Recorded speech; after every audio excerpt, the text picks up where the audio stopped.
एक बूढ़ा आदमी हर रोज एक पार्क में बैठकर एक ही बात दोहराया करता था।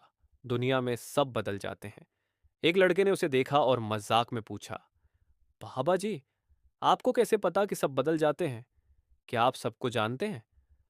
बूढ़ा मुस्कुरा दिया और बोला, नहीं बेटा, मैं सबको नहीं जानता, लेकिन मैं एक आदमी को बहुत अच्छी तरह जानता था।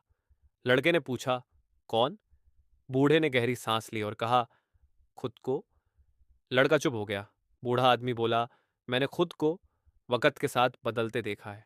सोचें बदलीं, चाहतें बदलीं, दोस्त बदल गए, दुश्मन बदल गए। कल जो चीज़ सबसे ज़्यादा ज़रूरी लगती थी, आज वही बेमानी हो गई है। जो लोग कल मेरे अपने थे, आज अजनबी हैं। और जो कल अजनबी थे, आज जान से प्यारे हैं। इसीलिए कहता हूँ, दुनिया नहीं बदलती, इंसान बदल जाता है। लड़के ने पूछा, तो हमें क्या करना चाहिए? बूढ़े ने कहा, बस एक बात समझ लो, किसी पर अंधा भरोसा मत करो और किसी से नफरत मत करो। समय आने दो, वह खुद बता देगा कि कौन क्या है। इंसान वक़्त के साथ बदलता है, कभी अच्छा कभी बुरा। इसलिए किसी के बारे में जल्द फैसला न करो।